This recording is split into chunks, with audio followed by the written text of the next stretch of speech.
Good evening. I'm Patrick Catazone. And I'm Ryan Guzman. Welcome to Illini Sports Night. And while I am dressed very springy, it's not felt very springy outside. Is springy even a word?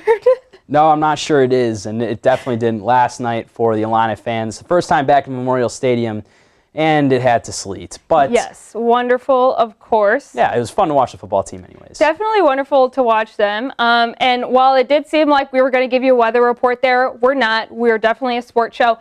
We are giving you Illini Inquirer's Joey Wagner, who is joining us live on Zoom to talk about all things Illinois football. Joey, what was it like being at Memorial Stadium after so long without fans there? You got to see marching Illini. You got to see a new head coach. Tell us what it was like. Yeah, felt like a step towards normalcy. It had been so long, I think, since we had felt anything close to that. For the last year, Illinois had been playing in a massive empty Memorial Stadium. I know some parents were allowed a little bit last year, but this was the first time since November 30th, 2019, that fans were allowed back in the stadium, and the concessions were open, and the roads were blocked, and the marching Illini was there, and the cheerleaders were there, and it just felt like we're getting back to something that resembles the pageantry of college football. And that's everything I think that people love about college football, is the whole showcase that happens 12 Saturdays in the fall, and then whatever the postseason looks like. So it was refreshing to get closer to that. It was brisk, and it reminded me a little bit of the Northwestern game 2 years ago, I guess it was, or close to 2 years ago now. But it felt like a step in the right direction. Yeah, a little bit of a different vibe from hopefully that Northwestern game. But it was special as well just because Brett Bielema's first game coaching on the sidelines. How did he do? Well, he did good. I thought, so I went back actually and watched the broadcast today, and I thought he did a really good job of being a spokesperson for this program. He had a little fun on the Big Ten Network broadcast. He was on there. He sent Jake Hansen and Rod Perry and Vidarian Lowe up there. And that's really, you're in a spring game in the middle of April. You're looking just to kind of see how this all comes together. And I think we pretty much knew what was going to happen, or close to what was going to happen on the field. But it was good to see him really lean into this role as the face and the spokesperson for this program. And it looks like he had some fun doing it. Yeah, definitely. Joey, I've noticed how much Bielema is just great with talking with media, and it just seems like everybody, he's always seemed so involved since the start of this job. So it's really nice and refreshing to see from a coach. And last season, we saw multiple quarterbacks start, and I know there was various reasons for that. But how does the quarterback competition look so far, and has Bielema made any comments about a potential starter? Well, he's still keeping that pretty close to the vest. I thought I thought there could have been an argument to make an announcement last night. I thought Brandon Peters looked really, really good. Now, he had the benefit of having the number one offensive line, and he was going against the blue team, which was really made up of second, third, and fourth stringers, probably more third and fourth stringers than second because of injuries. But Brandon looked good. He did everything that you want a starting quarterback to do in a situation where you're going against the backups. He threw for 291 yards. He had a touchdown. He ran for one. He didn't have a turnover. I think he threw 6 incompletions. He looked good. And, on the flip side, Isaiah Williams, I don't really know what the guy could have done more. He was pushed out of the pocket every time he looked up. It was a tough task for him on that blue team. But when he got over to the orange team with the starting line, he did look a little bit better. But Brandon just looked really good. It looked about what we thought. Brett Bielema did say Brandon had maybe a little bit of a setback in the second week of spring camp. Obviously, that's behind him because he was really accurate. He didn't really sail a lot of footballs last night. It's a good performance from him. And really Isaiah, it took a little bit to get to that part for Isaiah. Yeah, definitely. I feel like that's kind of been the case with them as of recently. I don't know. You made a lot of good points there. And a lot of changes on the defense side. What formations can we expect to see? I feel like you're always great with that insight. Well, we saw a 3-4 last night. That was the base package. So it was Keith Randolph, Calvin Avery, and Johnny Newton on the line. And then the edge rushers were Isaiah Gay and Owen Carney, which was different than what we'd seen. Last year, Isaiah Gay and Owen Carney, and really for the last 4 years for them, have been defensive ends. Basically, they're just standing up on the line now. They got some pressure. I think Isaiah Gay dropped back into coverage a little more than Owen Carney. I just don't know that that's Owen's strength, at least right now, 5 weeks into learning this system or whatever it is at this point in spring ball. So that was a little different. And I thought they disguised some stuff at the line of scrimmage a little bit, but Ryan Walters was not going to unveil everything last night in the middle of April. He's keeping some stuff secret. He's been pretty clear about that, but we did see a little bit of definitely a different formation and a little bit more disguises and things like that. It's still probably very early in their installs for the defense, but it was a different look. Yeah, and Ryan Walters is just one of those guys on that staff who last night on that staff, whether it was position play or Bielema himself, impressed you the most? Well, I thought Bielema was impressive just in the whole body of work. I thought Bart Miller's first offensive line group looked really good. Now the second group was going up against the number one defense, which was, a pretty tall order, but Corey Patterson had to sleep pretty good last night. His three running backs, Chase Brown, Chase Hayden, and Reggie Love, just were dominant. Again, they were running behind the one line against the backups, but they looked good, and we know they're going to run the football. They've not really, hidden that from anybody. We'll see how the carries all shake out. And then I guess if you're Ben Miller, you're pretty happy with what Luke Ford and Daniel Barker did last night too. Yeah, and Joey, can you give us just a real quick prediction for what do you think Illinois football is going to be at this coming season? I gave you the tough one. Let's go somewhere between 5 and 7 wins. There's a lot of summer left. We'll see what the roster ends up looking like. Okay. But, those non-conference wins, you feel like those those non-conference games, you feel like those could potentially go Illinois' way. And remember, they had, they felt pretty good about the talent level going into last season. It got completely derailed in what was a really heavy season all around. But they have a lot of super seniors. They have some experience. I think there's an energy about them. They still got to perform a little bit. And we saw some depth concerns. I think you can attribute some of those to injuries. But, 5 to 7 would probably be in the window I see. And that's pretty good for a first year for Brett Bielema. And it's really, really good for him that those super seniors are back who are going to help him get there. Yeah, well, I think that was a very modest answer. So thanks for coming on, Joey. Definitely looking forward to see some more of your football coverage on Illini Inquirer this coming season. That was Joey Wagner. And now we're going to move on over to our quick hits of the night. Illinois Big Ten Tournament Championship banner was unveiled Monday night during halftime of the spring football game. Most of the team was there to celebrate, including NBA draft-bound Ayo Dosunmu, Kofi Cockburn, and Georgi Bezhanishvili. Illinois won 16 Big Ten games and collected a total of 19 wins in the regular season, which was the most in program history. They were knocked out, of course, in the second round of the NCAA tournament by Loyola Chicago, but certainly a fun season. I know I enjoyed it the whole year, and I got to say, I think the best part of the night was Ayo saying it himself. 3 words: Illinois is back. Definitely. And also another great part was the fact that Brad Underwood called Illinois fans the best fans in the country. Just, I don't know, good stuff, man. It was so nice to see them. So we got Ayo Dosunmu, Kofi Cockburn, and Georgi Bezhanishvili, who all have entered the draft. Adam Miller actually entered the transfer portal, but Trent Frazier was the biggest question mark. I want to take the time and say thank you for everything, Illini Nation. You guys have made these past 4 years such an amazing journey. As many of you know, I have declared for the 2021 NBA Draft. After talking with my family and coaches, we have decided that it is the best decision. Recognize I'm back. On Saturday, Frazier finally answered that big question, announcing with this video on social media accounts that he will return for the 2021-22 season. He's taking advantage of that additional year of eligibility. Frazier has had quite the career at Illinois, starting 108 of 126 games and racking up a total of 1,434 points to rank 19th on the school's all-time scoring list. He's also the number 4 three-point shooter in school history with 247 and number 7 in career steals with 166. Definitely be good for the everyday guy culture and to see this vet return. And I'm definitely here for that music in the video. I don't know, it got me pumped up right now. Oh yeah, it's anytime the everyday guys comes back, it's a good feeling. The groundbreaking for the Susan and Clint Atkins Baseball Training Center was held on Friday. The $8 million facility is estimated to be 26,000 square feet and will connect to the current clubhouse and locker rooms. The training space will include an entire baseball infield with ceilings, mounted nets for hitting and pitching practice. Head coach Dan Hartlib, who has lobbied for the training space since he started coaching here at Illinois, is especially excited for the new technology that will be implemented into the facility.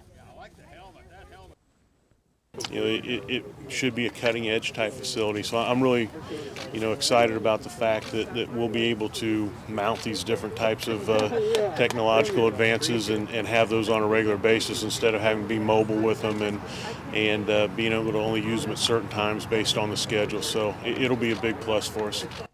And just after the baseball groundbreaking, everyone walked over to Eichelberger Field for softball's groundbreaking. They have a new $6 million Rex and Alice A. Martin Softball Training Center that will measure approximately 13,000 square feet and will include a full infield as well as hitting and pitching cages. The ability to host full infield practices is rare in comparison to other softball training facilities, definitely giving them a leg up on the recruiting front. Head coach Tyra Perry said the facility is a game changer for the program. Having a personal indoor facility for a team in the Midwest takes away any practice or training limitations for them. And being the coach of an outdoor sport, that starts in February, and we really start our training in January.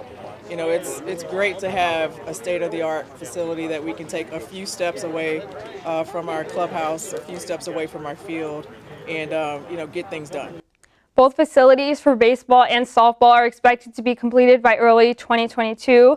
They're great for both teams who are sharing the same indoor space at the football indoor training facility and with other teams too. I know, Patrick, you and I have been in the mix of that and actually seen when, baseball is practicing on this side, softball is practicing on this side. We might have some other guys over here. And I mean, it's a lot going on. So it's nice to see that they won't have to deal with any scheduling and kind of hecticness anymore. Yeah, they got to keep a tight schedule. Hartlib and Perry now have the opportunity to keep their players for as long as they want, it seems like. And Illinois Athletic Director Josh Whitman, who was there for the ceremonies, answered questions about what's next for athletics. And he answered with the Ubben Complex for basketball. It's expected to start construction soon. Whitman said there should be an announcement sometime within the next month to 6 weeks. When you ask what's next, actually, what's next immediately is Ubben, and that'll get started here quickly and be about an 18-month process for us there. Hope to get into that before the start of the 22 season. So we can expect another groundbreaking event sometime soon. So many things to look forward to.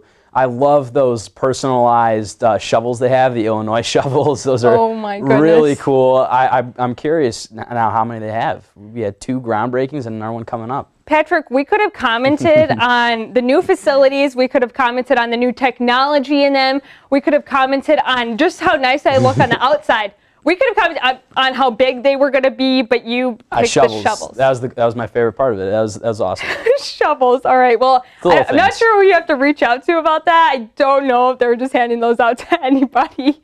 What they're definitely not handing out are NCAA championship titles. But the men's gymnastics team went to the NCAA championship this weekend and came home with an individual national champion and finished 6th as a team with a score of 397.991. Junior Ian Skirky won the 2021 NCAA Pommel Horse title with a score of 14.166. This was the first Illini Pommel Horse national champion since Brandon Nye in 2016. Sophomore Connor McCool claimed All-American honors on floor exercise with a season best score of 14.733. His second year in a row being named an All-American on the floor, and I just don't know how they do this. This is unreal talent, definitely. Certainly amazing. His teammates cheering him on. You don't get to see that a whole lot these days, but that was awesome. Moving on, the women's tennis team celebrated senior night on Sunday before they took to the court to upset number 7 Northwestern. Here's what they had to say about their time at Illinois. The past 4 years have been amazing. I think one thing I'll take with me from my time at Illinois is just learning to enjoy all the little moments. Every time I walked into Atkins or lift or anything with my team, every road trip, I just have so many great moments, and it's made me learn how to be so grateful for all these little things. The best 4 years of my life, honestly. I never thought that I would have all these memories and, you know, have this experience out here like 2,000 miles away from home. I would describe my time here in Illinois as everything that I could have wanted and more. And obviously to my teammates, without them I wouldn't be here. They just made everything so amazing. Yeah, I mean, I just hope for Illinois tennis to be even better than it is now. This was the Illini's first win against Northwestern since February 2018, breaking a 20-match win streak by Northwestern. So congratulations to them. That was huge. Next time we'll see the tennis team, we will be at the Big Ten tournament starting next Thursday. And that's all we have for you for our quick hits. Over the weekend, the Illinois women's golf team placed 6th in Indiana Invitational. Now they look towards postseason play.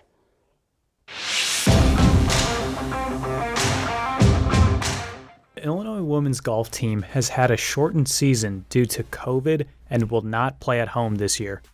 I think that's something that I'm really grateful for, is just not, kind of seeing the same thing over and over. I know, once you get used to playing a home course, once you kind of step out of your comfort zone, it can be a little bit intimidating. And so, having the opportunity to play so many different courses in different environments has been, what has strengthened our game. So very grateful for that.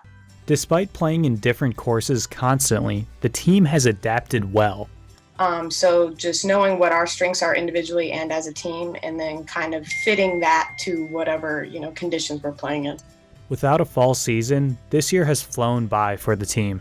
Given the uniqueness of this past year, it has been a bit of a blur at times. Even with condensed competition, this year has been one to remember, as the Illini sent Tristan Nowlin to Augusta National. It's one I always say I'll remember it for a lifetime. Being able to go there twice is even something more special. It played a lot different this year, so I think I was grateful to see it kind of in those conditions. The greens were firm, especially, looking back, watching the Masters, watching the guys play. I was like, yeah, I can relate. Now the Illini look to the Big Ten championship, but they're not focusing on the competition. We really focus our time and energy on the golf course itself, because that's who our competition is. At the end of the day, wherever that places us on the leaderboard, so be it. As far as looking at other teams, we really don't invest much time into that, because it really has no bearing. Being able to come together and lift everyone up, especially as the days do get a little bit busier, they go by much quicker. So kind of slowing down, enjoying the moment, but also focusing on the little things that are going to kind of set us apart from those other teams. Nathan Reddy for Illini Sports Night. Patrick, I didn't warn you that I was going to ask you about this, but can I see a mock of your golf swing, please? Oh boy. Ready? Here we go. I gotta really line it. Oh my God. That's more of me. Oh. I need some work. It's early in the season. Yeah, well, I think the audience might need some space from that. So yeah. Coming up after the break, we'll check in with a gymnast who made national headlines and a softball pitcher who has made the best out of a weird season.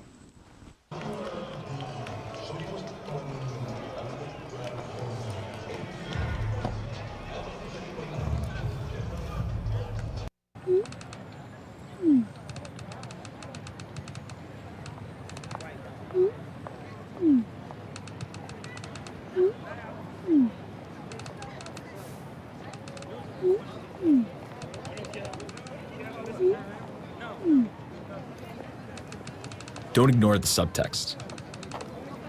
It's on us to intervene in sexual assault. Because we can. Take the pledge at itsonus.org.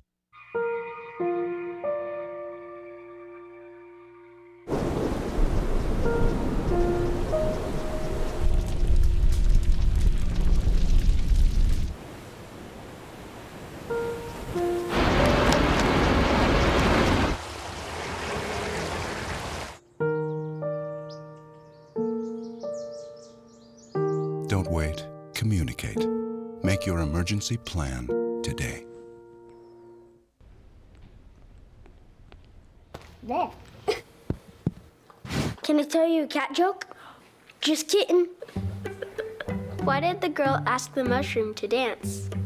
Because he was a fun guy. What do you call a pig that knows karate? Pork chop. Why was the basketball court all wet? Why? Because the players kept dribbling all over it. Can I tell you another one? So how does a tissue dance? Put a little boogie on it. What's Beethoven's favorite fruit? Banana. What is a boxer's favorite drink? Fruit punch.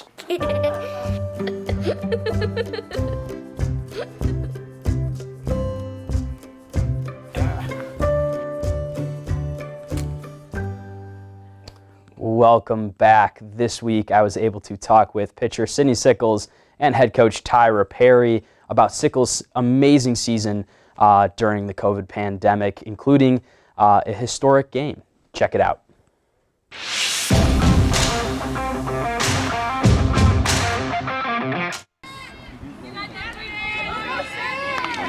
Sydney Sickles has turned an odd year into a historic season. The Fighting Illini pitcher became the 14th pitcher in program history to throw a no-hitter, the peak of a season full of highs.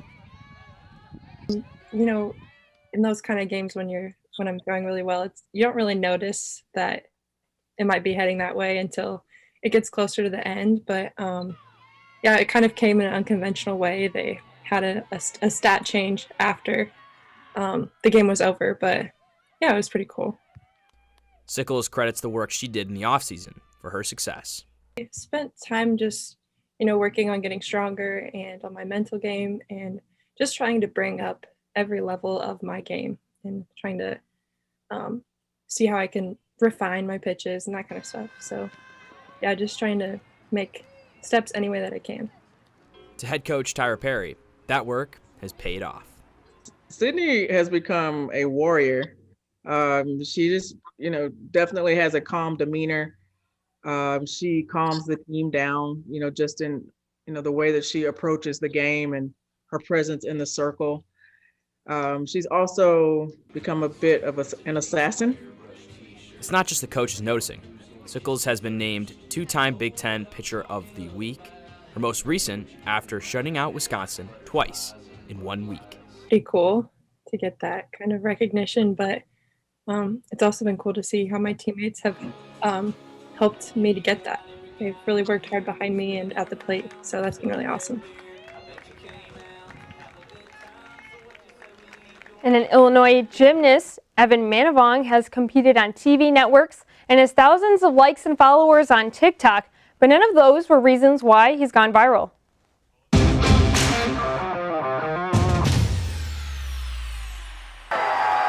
For the past few weeks, Evan Manavong has had too many interviews to count, making appearances on CBS This Morning, ABC 7 Chicago, and more. I've lost count, honestly, and they don't get easier. All because of this moment. Same vault as Diab. Oh, and he sticks a landing.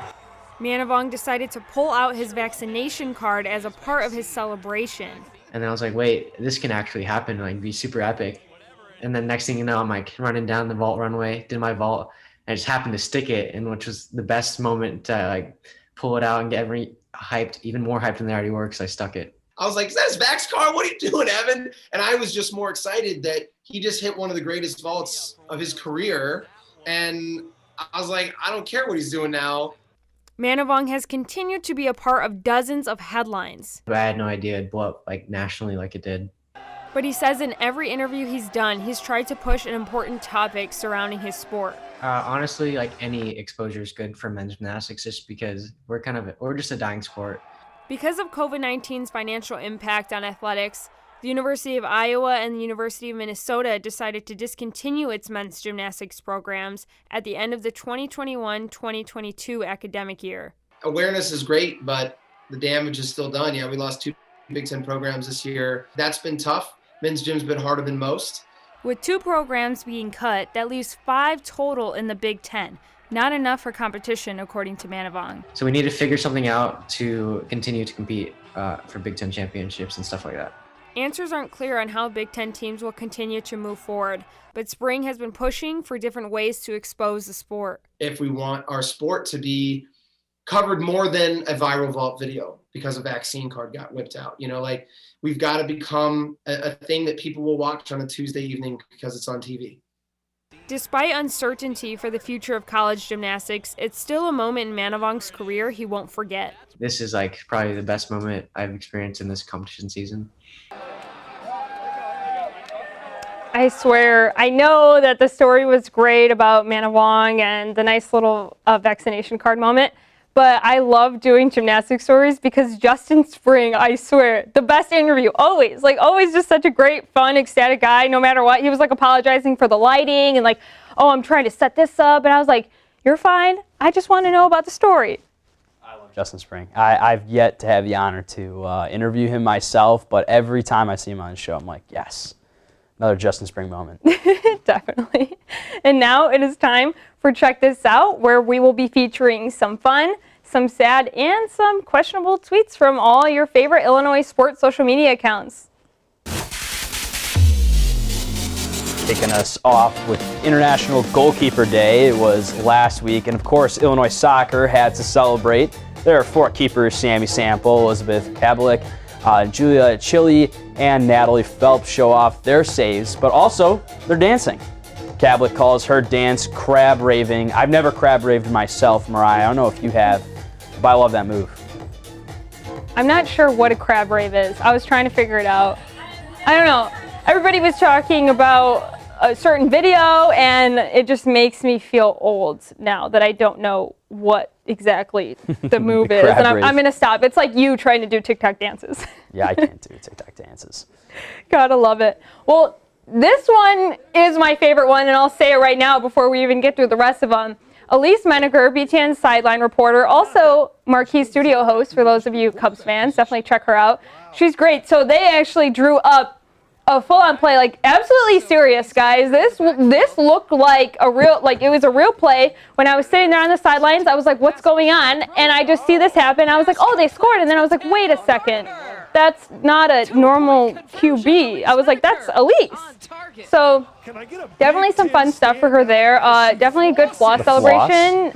Patrick, how would you celebrate a touchdown? I think I would probably do the crab rave now. Crab rave? Can we talk about how perfect throw that was? That was great, Daniel Barker. Yeah, Elise definitely knows what she was doing. Softball player at Cornell, fun fact. Yeah.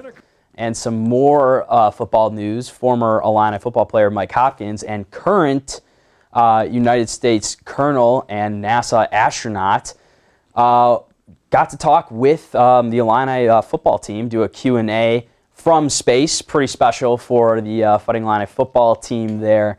Mike Hopkins really, I mean, he's a true Illini. Whenever I see him in the news, he's always wearing an Illini shirt or doing something with the university. So really cool experience to get the opportunity to talk to somebody from space or in space. Yeah. Hopkins graduated in 1991 with a bachelor's in aerospace engineering and was selected in June of 2009 as a member of the NASA astronaut group 20. So definitely some exciting stuff, and got an ILL INI chant all the way from space. I don't think that's ever happened before. That's awesome. We love to see that. I wish I could have done that myself.